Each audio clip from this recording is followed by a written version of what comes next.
Good afternoon. Block Podcast Studio is in the building. Your host, Montana. Woo, woo.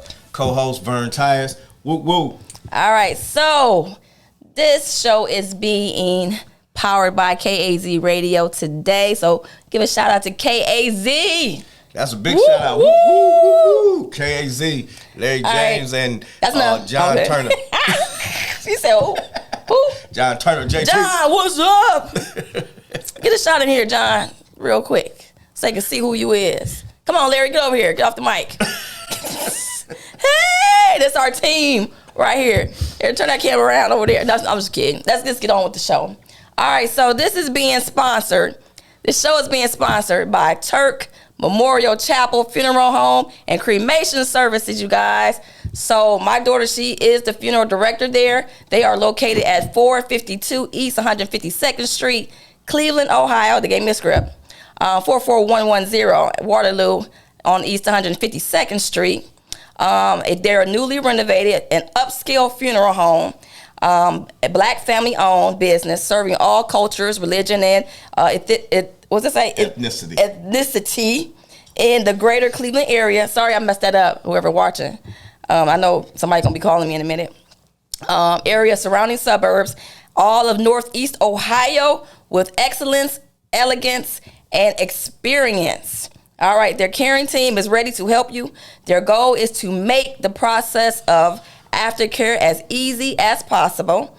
And let's see, for the family. So they make your care easy as possible, you and your family. They are a full-service funeral home. They offer burials, cremations, memorial services. I should have memorized this, huh? So I can be like, ow, but you know. Funeral customizations and shipping services. So if you are looking at this podcast and you have a loved one, or you want to talk to the director there, you want to call Turk first for all appointments. Call 216-383-8000 or visit them on their website at turkmemorialchapel.com. They have a lot of experience. They got a lot of good reviews there, a whole lot of good reviews. And like I say always, Tyra Turk is the coldest funeral director and embalmer in the city of Cleveland right now. So anybody want to challenge me on that, just give me a call. 216-815-7300. All right. So let's get it on. Hold on, one more thing for that. All right. I want to make a comment on the funeral home. All right. All right. If you don't have to wait till somebody pass away to visit this establishment, if you need simplified estate planning, or if you need to go in just to get your burial needs together because it just crossed your mind and you're watching all these commercials about life insurance, all right, and you really want to get your affairs together, yes, call that number right there that she just said. 216-383-8000. Call that number. All right. Get it done and over with. That way you don't have to worry about it at the end. And they're very friendly, warm, and welcoming, and they'll come and assist you on anything you need. Sometimes it don't have to be funeral, so give them a call. All right, so getting back to what we're our announcements for Block. All right, so come in June. We're in July. If you're looking to go to a residential care training class, get your state license, your accredited hours, and open up a residential care facility. The training courses with Miss Doris Jacobs starts this weekend. Actually, is it this weekend? Hold on. No, next weekend. Get my days right. So boom. What's your next weekend? Thank you. I like assistance because you help me out when I need help. All right, so July 30th. So if you're interested in getting your residential care facility up and running, July 30th at 11 a.m. So it's 11 a.m. to 5 p.m. with Miss Doris. She will be here at 503 East 200th Street. Is that the number right there? Yeah, okay. 503 East 200th Street, Suite 103. Come to the class, get your training, get your certificate, and then pretty much the next following class will be, if you can't make that, is I think I'm getting these dates wrong. I have to correct it later. I'm sure it is the 6th of August. So that's the next one. So I'm thinking she's having one this weekend, but I'm not sure. But I'll get it. Look at the website. I'll have it corrected for you guys. All right, starting August 8th, we're going to be having a grant, presentation day. So if you want to know everything about grants, you want to get some information about the grant writer, you want to get, sit in and say, okay, I'm a nonprofit. What do I need to get a grant? You want to be here on August the 8th at 6 p.m. We're going to have a wonderful young lady that's coming in, and she's a grant writer for, I can't remember years, but she's going to tell you just a minute, but you're going to come in on August the 8th at 6 p.m. And she's going to do a wonderful presentation on grants. So if everybody have questions about grants, how to get grants, how to do this, bring your questions, bring yourself on that day, 503 East 200th Street. Also, the nonprofit and for-profit classes will be starting back up. I know you guys been waiting and you're anticipating and been calling me and threatening me, talking about y'all better come on with that class. So guess what? August 14th at 1:30, the nonprofit 501c3 for-profit training is starting back up. Get in, first come, first serve. Call me 216-815-7300 right here. Also, the real estate class is starting back up August the 17th at 6 p.m. So if you're interested in coming to the real estate class, learning how to do real estate, August the 17th at 6 p.m. And last but not least, August the 15th, so I got to go back to Monday, there is going to be another grant writing class August 15th from 6 o'clock p.m. to 8:30. So 6 o'clock p.m. to 8:30. We will be updating the website. I know I ain't been on there in a minute, but I'll be updating it as of today. So go on the website, take a look at all the programs we have to offer, and get the information, get in the class, get trained, get educated, everything. Anything I leave out? Uh-oh. Did I pay bill? All right, so anything I leave out? Everything is insurance coming up. You got a date yet? Yeah, that's in September. No date yet. Registration is open. Okay, all right. Registration will be open until August 15th. You can call 216-815-7300. All right. All right, and that's for its open registration. Registration will close August 15th. All right, so get into that class or training if you want to be a licensed. Oh, let me turn I forgot to turn my thing off. Okay, turned it off. So if you want to be a licensed insurance agent with the state of Ohio, you want to get in that training class. It's a wonderful class. If you just want to become and sell insurance. I mean, you learn more than just insurance, right? But yeah, you learn more than insurance. We're going to have a pro license, post-licensing class after the pre-licensing class. Wow. But you must be licensed to take this class. Yes. And that will how to navigate in the insurance world, whether you're going to be a financial professional, financial advisor, or just straight up insurance agent. And you're also going to learn what decisions to make, whether you're going to work for a company, which we call captive, or you're going to work for a bank, or learn how to be an independent agent. All right. Last but not least, our first seminar this year is going to be September the 17th.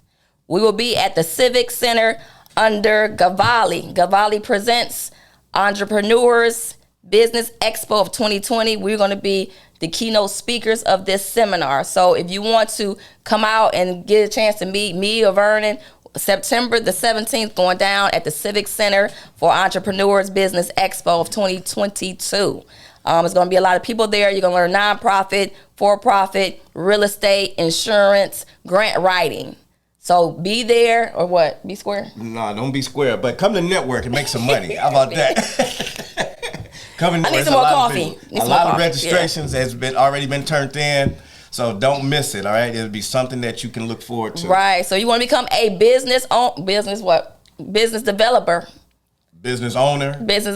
Yeah. Developer, structure, or whatever. You want to know about how can I start my business? Where do I go? How do I get training? Can I copy and paste my friend's stuff and put it on mine and we can be the same, or does my business is kind of different than her business? Well, yeah, but we have a guy that's running the show that put this together. Yeah. Gavalli, he's also a member of Blot. Tony Sanders, whoop, whoop. Shout out to him. He's also going to have the same elements that we have here at Blot. Yes. Which is an each one, teach one. So come in, if you're a seasoned business owner, come in and nurture somebody else and learn from somebody else. For you, somebody that's just starting, come and meet all the other business owners that's making millions in revenue, okay? Learn how to revenue in your business by coming to this expo. Oh, and the important thing about the expo is, guess what? Dun, dun, dun, dun. It's free. Free. Is it? It's free. So come to the seminar, come to Business Expo. It's free. So get the information. Bring your mom, dad, sisters, brothers, great grand uncles. Bring them. They say, hey, I'm going to start a business as a family unit or something. Just come get the information. Do Tony know it's free? He knows it's free. All right, that's all I have for announcements for today. Okay, we have a very special guest that we're going to introduce. Now, I'm not going to say her last name because I know I'm going to mess it up. But the first name is easy, y'all. It's easy. Her name is Miss Nicole, the grant writer. She's going to tell you her last name and some information. We're going to ask her a couple of questions, and pretty much we're going to go from there. So introducing Miss Nicole. Good morning. Thank you for having me. Can I try it? You may. Legali. Legali. See, I should have just stayed in my lane. Talking about legal. Legali. Right. In fact, my wedding hashtag was legally legali. Legali. That's good. That's good. All right. So tell us about your business, the name of your business, and tell us more about it. I am the owner and primary consultant for Wolf Philanthropy Partners. We are a boutique consulting firm for small nonprofits. We run the gamut. We do a lot of business development. We do strategic planning. I am a certified governance consultant through BoardSource, so we do a lot of board training. Right. Probably the most important thing when you're starting a nonprofit is your first board, because that's your leadership and that's your direction, and that's where a lot of small nonprofits tend to maybe not make the best choices because they want their best friend on the board or their aunt or their uncle because they're people that they trust, but they might not have the strategic value of someone from the outside of the organization. So I do a lot of board training, I do grant writing, I do events from golf outings to galas. I even do some executive leadership coaching for new entrepreneurs and new executive directors that executive directors wear a lot of hats, and how do you balance that, and how do you get your team to work more efficiently and more strategic? Wow, you got a lot of legs on that nonprofit side. Yes. Do you think that training is very important, or education is very important? I think education is the most important part of starting a nonprofit. Okay. That's why I love what you guys are doing, and I'm looking forward to partnering with you, because that is so important. I encourage all of my clients that every board meeting there should be an educational piece for your board. They need to be constantly educated. They need to be updated and trained. They need to have expectations. You as a owner of a business or a nonprofit executive director, the same goes for you. So many people come to me and say, I have this great idea. And I'll ask, what's your background? Well, I'm a widget maker, but I want to, start this great nonprofit. They need education too. Right. You need to know how to follow good governance, which is that, Vernon and I talk about this, best practices. Right. There's a a plan that you have to follow to be successful, and to stay within those guidelines of tax liability, of making sure you're doing things the right way. And without education and knowing what it is you're supposed to do properly, it's very challenging because there's a lot of moving pieces with a nonprofit. It is. Very. I early in the years of financial planning, they sent me to little events that was thrown by, bridge makers, bridge builders, Cleveland Foundation, and all that stuff. And I used to think, man, why it would be so great to work with these people. And I found that a nonprofit is the perfect melting pot for that. Yes. So with that said, what's your opinion of a board member or an executive director putting together a board of strangers, but highly qualified strangers, and from people that's networked? I encourage that. I encourage individuals that are starting nonprofits you have to be very strategic in your board. You need to make sure that we have a matrix in the development and nonprofit world, and where you look at the gaps that are in your board. In the old days, you wanted a banker and a lawyer because you wanted them to dedicate and give you their services for free. I mean, that's kind of the time, treasure, and talent are the three things that we ask of board members. But we've gotten more sophisticated with our boards, and you need some special skill sets. You need to have a strategic thinker.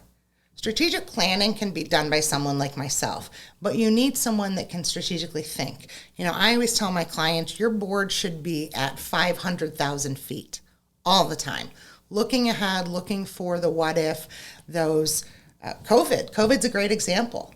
No organization was ready for what happened during COVID. Right. A lot of them were better prepared because they had those plans in place and because they had board members that had been through crises before. So I think that finding, you know, a group of people that are passionate, first they have to be passionate about what you do. Exactly. You want them to be as engaged as you are. But absolutely finding board members from outside of your circle, finding individuals that are passionate about what they do, that have a certain skill set is very important. That's important. I know it is because one of the biggest issues that we have with nonprofits that come through our circuit is we don't have any board members. Right. But you can kill two birds with one stone by just going to other nonprofits and network. You'll Correct. find other people. And if you're passionate about what you do, Correct. you will be in that arena, that space, you know, having fun. Absolutely. Absolutely. And I tell people, look for your board members everywhere, you know, and interview them. This is not a warm body that you just want on your board. It's an interview process. You want to sit down with them and make sure that they have an understanding of the responsibilities they have. You know, I encourage, have a job description, have a commitment form where they have to sign and know what they are expected to do. Because we all know that we carry a lot of, wear a lot of hats and we're good at our job, but aren't you better with a description of what you're supposed to do with expectations for a client? Right. If I have a scope of work, I know exactly what's required for me. Same goes for your board members. They need to know what you expect of them and what you're going to do in return for them. Right. Board commitment form. You want, a lot of people say, oh, it's just a nonprofit. And I get very, my hackles get up. It is, you're running a business. Right. Donations are revenue. Same thing. You are running a business. So your leader must know how to run a business. It's it's the tax implications that are different, and the fact that you're doing something for the good of the community. But other than that, it runs very similar to a for-profit corporation. So you want good people that have that experience on your board. Very good. Now, I know Montana tried to go back and do your resume. Would you tell us your experience? So, well, I have been doing the development gig, the nonprofit gig, for almost 30 years. So my background is I have an undergraduate degree from Baldwin Wallace University. Woohoo, go Yellow Jackets! In English and Communications. And I started my professional career actually in insurance. I worked part-time or full-time for an insurance agent. I ended up going to Lakewood City Schools, and I was an interpreter for the deaf. And then the parents called and said, we'd really like some help doing our marketing for our family business, and you don't say no to mom and dad. So I went and worked for my parents for a number of years for their heating business, and I was pretty miserable. I was doing the bookkeeping, and that's just not my gig. I was behind a desk, and I had a mentor. I've been so blessed in my career to have wonderful people that have guided me this whole way. And I had a mentor, a fellow who was in Kiwanis with me, who sat me down and said, what do you want to be when you grow up? And I said, well, I'm kind of doing it, aren't I? And he said, I have watched you raise money for our organization, build relationships. You need to do this for a living. And back then, 30 years ago, I didn't know I could do this, that this was a career path. And I took a huge leap of faith. I quit working for my parents, and I went to United Way of Cleveland, who does amazing things in this community, and had a super boss who threw me literally out in the wolves. My first day on the job, I was presenting to key banks. At the time, the CEO was Henry Meyer and his executive team. I had no idea what I was doing, but she believed in me, and I worked with her at United Way for a couple years, and she, as a good mentor, told me when it was time to leave. It's time for you to go find something else because you're done here. I've taught you everything that you didn't know, And so I have been blessed. I have worked for very large organizations like the ALS Association. And a number of years ago when I was dating my husband, he encouraged me and is my partner in life and partner in business to go on my own. And I really like doing what I'm doing now because I kind of get to pick and choose. One, I get to pick and choose my clients. When I see somebody who is doing exciting things, I want to be part of that. I like small nonprofits because I like to see them grow. So over the years, I really found my niches in board development and strategic planning for boards. So I became a Board Source certified governance consultant. I decided a couple years ago that my mom had passed away, and what else do? You start a new job, you're a single mom, and you go back to school and get a master's degree. Right. So I did that. I have a master's in organizational leadership, which really helps me to understand the bigger picture of the nonprofit and working with different demographics, because not all the nonprofits are, serving a population similar to mine. I'm from the west side of Cleveland. I work with nonprofits in Lorain County and the east side. So that really, helped me understand organizations as a whole. So very good. Very good. Before we move on, yes, you kind of mentioned your support. Yes. Okay. Why don't you give him a big shout out? Hello, Michael. He is at work right now. He is my best friend, my partner, and the inspiration behind our company name. Wolf Philanthropy is kind of a nickname he unfortunately got, and now everybody calls him that. So I apologize, honey. Most people don't know his name is Mike; they just call him the Wolf. Hey, Michael. Hey, Wolf. Woo, woo, woo, woo. He's a good guy. He tolerates my crazy.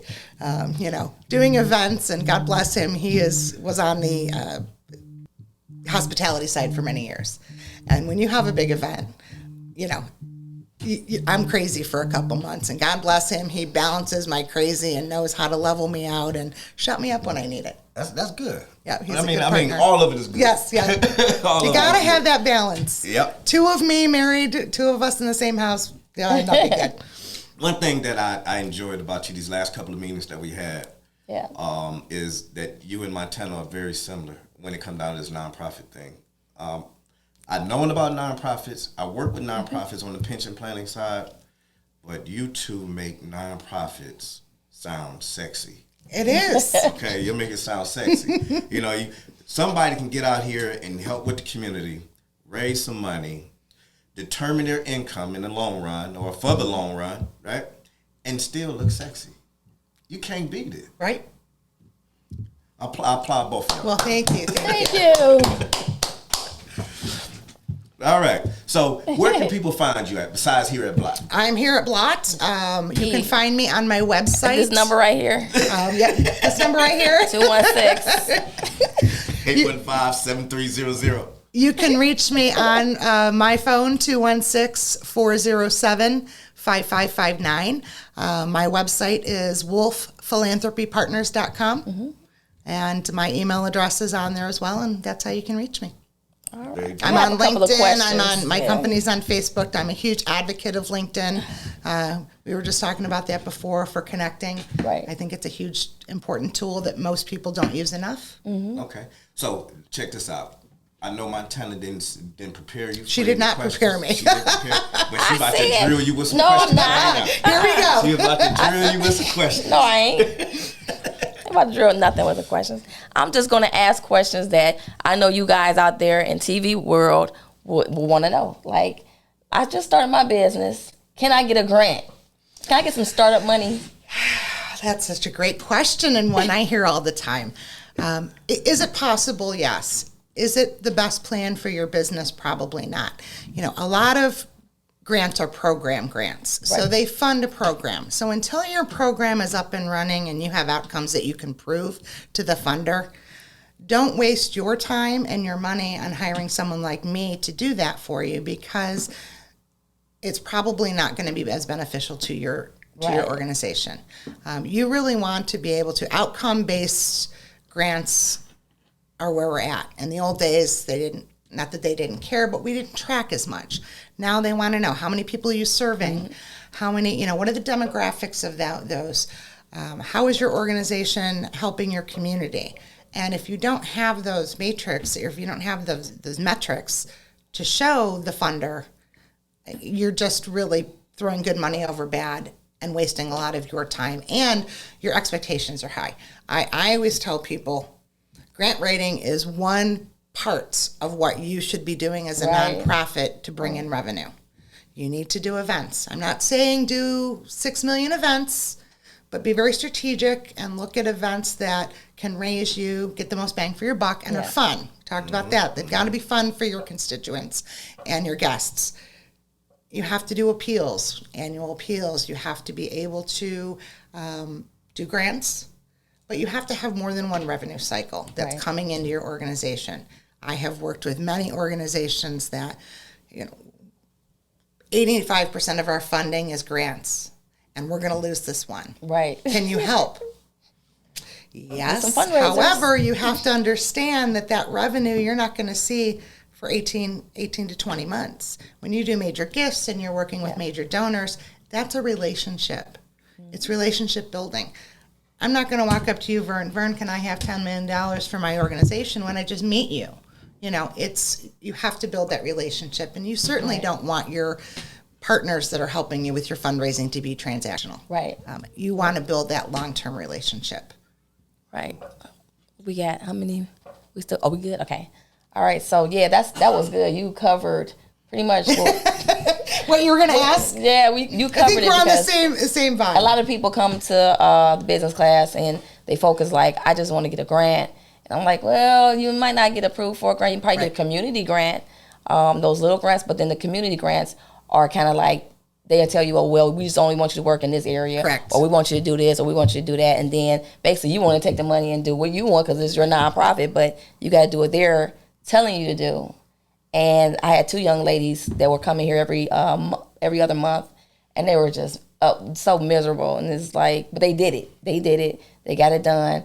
But in the grant, they had to give presentations all the time. They had to give food. They had to talk to the community and get numbers and attendance and things like that. It's like, I can't wait till this is over.